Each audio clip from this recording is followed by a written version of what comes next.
क्या भगवान श्री कृष्ण की सच में 16,108 पत्नियां थी, या फिर सिर्फ ये एक भ्रांति है जो भगवान कृष्ण के बारे में फैलाई गई?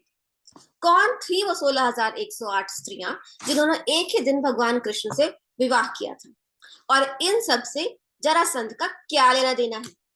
नमस्कार, मैं हूं डॉक्टर अन्नपूर्णा सिंह, और आज मैं बात करूंगी श्री कृष्ण की 16,108 पत्नियों के पूरे सच के बारे में। पूरे वीडियो में ध्यान से और धैर्य से बने रहिए अगर आप ये पूरा सच जानना चाहते हैं। पर उससे पहले, अगर आप मेरे चैनल पर नए हैं तो ऐसे कई वीडियोस के लिए मेरे चैनल को सब्सक्राइब करना ना भूलें। तो यह कथा है द्वापर युग की, जब श्री कृष्ण ने अवतार लिया था।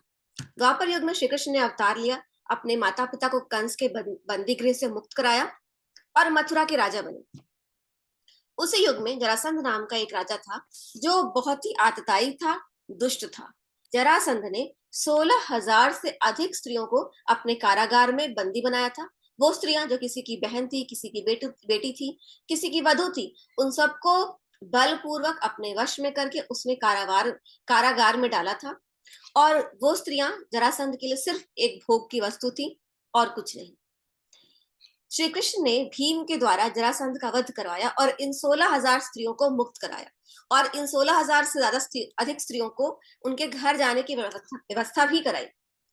पर यह पता लगा कि कुछ स्त्रियां एक ही दिन में, कुछ एक हफ्ते में, कुछ एक माह में अपने अपने घरों से वापस आ गई, क्योंकि उन स्त्रियों को उनके खुद के ही परिवार ने नहीं अपनाया था।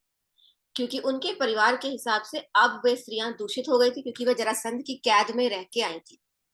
अब श्री कृष्ण को लगा कि इन स्त्रियों का क्या होगा, इनके उद्धार के लिए कुछ करना चाहिए। तो श्री कृष्ण ने एक यज्ञ कराया और 16,100 से अधिक मंगलसूत्र बनवाए गए। उनमें श्री कृष्ण का नाम अंकित कराया गया, और वो मंगलसूत्र उन हर एक स्त्री को दिया गया, को पहनाया गया, जो कि जरासंध के कारागार से मुक्त हुई थी और जिनको अपने ही घर के लोगों ने नहीं अपनाया था। अब वो मंगलसूत्र पहनने के बाद वह सभी स्त्रियां श्री कृष्ण की वाइफ थी, श्री कृष्ण की धर्मपत्नी थी, जिनको इस जगत में स्वाभिमान से और सम्मान से रहने का अधिकार था।